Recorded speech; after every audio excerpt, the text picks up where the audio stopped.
Yo, what's good everyone? Yesterday, one of my favorite Genshin content creators, Jamie, if you're not subbed to him, punch yourself in the face. If you're not subbed to me, punch yourself in the face again. He dropped a video that raised the question, are we overhyping Xilonen? I think the video opens the door for some healthy and interesting discussion. It wasn't doom posting, I felt it had nuance. I found it to be a breath of fresh air in a space where everyone's glazing Xilonen. I did the same in my Xilonen videos. My Xilonen.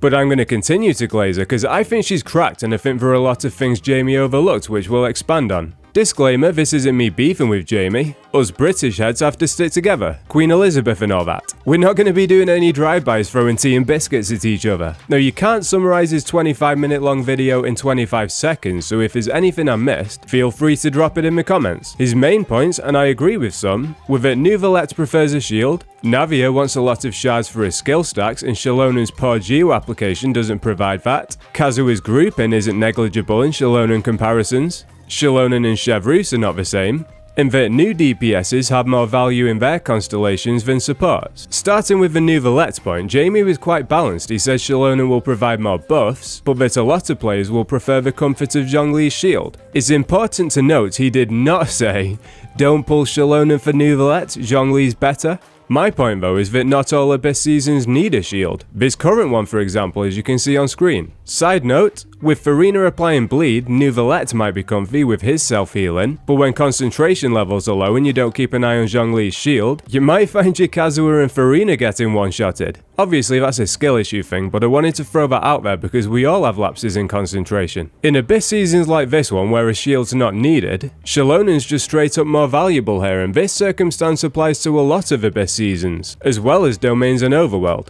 Jamie did say if you don't need the shield you can throw Xiangling in there, but fuck that, right? With no battery in this team, you're going to have the same issue with Xiangling's energy recharge here that you have in Mualani teams. With there still being no artifact loadouts, I'm personally not swapping Xiangling's artifacts every time I run her with someone different. Xilonen's an easy unit to drop in, and if we're talking about speedrunning, let's also count the time it takes to prepare the builds. Overall, a fair point made by Jamie. I wouldn't pull Xilonen for Neuvillette, but I wouldn't skip her because of Zhongli's synergy with him either. Next, let's look at his point regarding Navia, because I feel a lot of people overlook this one, myself included on her launch in 4.3. Navia wants crystallized shards for more damage from a skill. With Xilonen having no off-field application, she's not going to create any after a field time. Now Jamie's demonstration used Kachina for one run, Zhongli with no pillar for another run to demonstrate Xilonen's application, and a C1 Chiori for his best run. There are strong arguments Chiori's the best unit for the flex slot here, but bear in mind it's a C1 Chiori. The way Chiori works is a skill puts a doll on the field that applies Geo on tick like Albedo's skill. But if there's already a Geo construct on field, she drops 2. Her C1 makes it so that she drops 2 dolls without needing a construct on field, which is generating more shards for this team. Not everyone has a C1, but not everyone has a C0 either. She came out in 4.5 and I skipped it to say for Alikino who came out in 4.6. I think a lot of people did the same, especially with speculation at the time that Clorand would follow, which she did in 4.7. So for his other 2 runs he's using a C6 Kachina, not everyone has the C6, and Zhongli. He doesn't cast Zhongli's skill because he's demonstrating the crystallized shard generation. Even still, the damage dealt over the same period of time is similar. Put Xilonen's buff and shred in there and it's going to deal more damage. Simply put, Xilonen's a buff here. Zhongli has off-field Geo up with his skill if he can keep the enemy glued to his pillar, but let's be honest, that's clunky for the same reason 4-piece Tenacity's clunky. Enemies move. TLDR, whoever you go for over Xilonen, even if a higher frequency of crystallized shards leads to more skill damage for Navia, with Xilonen you're going to deal more damage with Navia's normals, Navia's burst, and Xiangling's burst. At the very least it's a side grade. I think the best point Jamie raised in the video was the one about Kazuha. A lot of people overlook his grouping in comparisons to Xilonen. I agree with this comment. People do overlook the value of his grouping. I think Jamie's point about Linny almost playing like a different unit with and without grouping is extremely valid. As a single target DPS, I don't see Linny's value over Alikino, but when you factor in the AoE from his burst and skill, you start to see scenarios where you might prefer him. Kazuha is instrumental in that and it's just one of his many teams. The thing with Xilonen though is, she's a healer. Comparing her to Kazuha is like comparing apples to oranges, or steaks, or however the saying goes. We should be comparing her to Bennett and Jean and Charlotte, Baiju, Chi-Chi and them. Bennett, arguably the best healer in the game, gives a bunch of attack. With the game being 4 years old and different characters scaling off different stats now, there are so many units that don't benefit from that anymore. Even for the ones that do scale off attack, there are strong arguments for Xilonen over Bennett. If Bennett edges her numbers slightly, then the fact you don't have to stay in a circle with her like you do with Bennett is more comfy. The value of that can't be overlooked. Multi-wave content's a thing, and with it, so is repositioning, which is a pain with Bennett. If we're calling Bennett an S-tier unit, then Xilonen's next to him in the same tier, if not above him. Never below him, simply for her ease of use and flexibility, giving her buffs to characters that scale off all stats rather than just attack.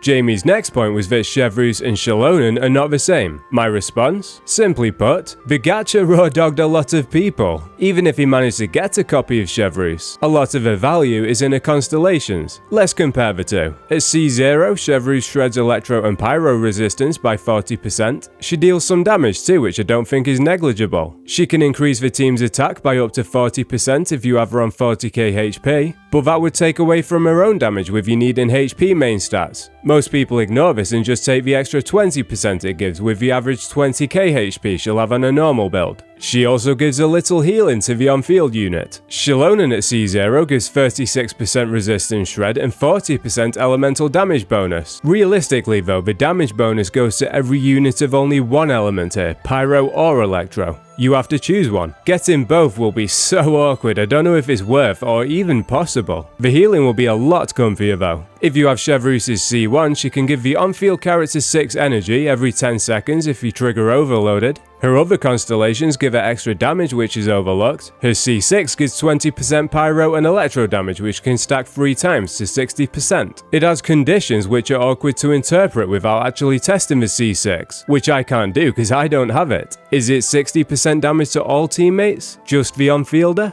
Can you reliably maintain 3 stacks? I have no idea. Xilonen in comparison just looks so much easier. If you're throwing extra pulls around though, you can grab Xilonen's weapon to give the team 25% extra elemental damage, and that's to every element. Chevreuse doesn't have a weapon that can do that. Xilonen also takes less field time. She's in and out real quick, the one pump jump of Genshin. Even if we concede that Chevreuse is better for overloaded, it's to be expected with that being a one niche. Xilonen as an all-rounder coming in and even making an argument for herself at C0 is valuable. Jamie's last point was that if you want to clear content quicker, newer DPSs have more value from their constellations than supports do from theirs. While that's likely the case, when you pull constellations on DPSs, they're locked into their teams with little flexibility. The benefit of pulling constellations on supports will be felt by every unit you pair them with in the future, and simply put, you're going to be using supports in more teams than you do DPSs. Pull a Knight constellation, for example, there aren't many teams you'll use it in. Pull a Farina constellation and you'll get that buff almost everywhere. On the topic of quick clears and speedrunning, while Xilonen might not provide a lot of value to speedrunners, speedrunning itself is more niche than people pulling to expand their character lineup. Me personally, I like units that bring less meta units up, like Xianyun did for someone like Candace who was Copium as an on-fielder before. I also like units that enable us to play other units in new ways. Let's use Nilou as an example. When you press a skill, you're presented with a choice of 2 paths. Press a skill 2 more times for the bloom support we all know and love. If you instead choose to spam normals though, you're going to convert them into these hydro-infused attacks. While you can technically do this and rely on the strength of your supports, people don't often do it because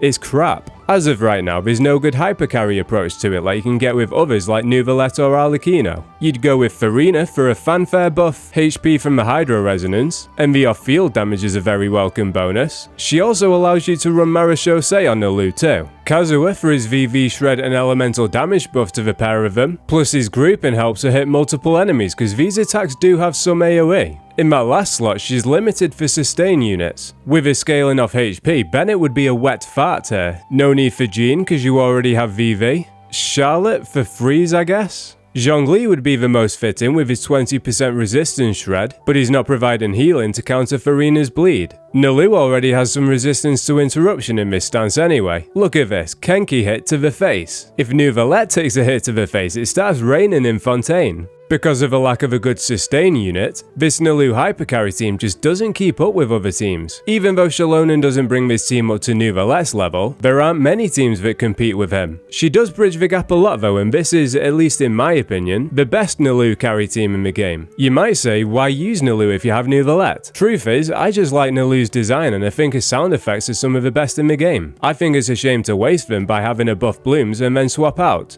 Okay, let's recap everything. If we call Zhongli a 10 out of 10 in the Neuvillette team, Xilonen's at least a 9. If Chiori and Zhongli are 10s in the Navia team, Xilonen's at least a 9 again. If Bennett's a 10 for buffing attack scaling units more than Xilonen, Xilonen's at least a 9 for coming close while buffing non-attack scalers, which Bennett doesn't do. If Chevreuse is a 10 in overloaded teams, Xilonen's at least a 9 again. And if we rate those DPS constellations a 10, Xilonen's at least a 9 for the fact she can swap into different teams with more flexibility than those DPSs. Now if she's a 9 across the board, and a 10 in the circumstances I mentioned like with Nilou, then we're not overhyping her. I think Jamie's video has a lot of nuance that not all of the people in his comments appreciated. He probably expected that, to be fair. It did have its flaws though, and I feel I countered them respectfully. I've left a link in the description to his video if you want to see the full thing. I feel it's worth a watch. Subscribe if you're interested in my Xilonen videos.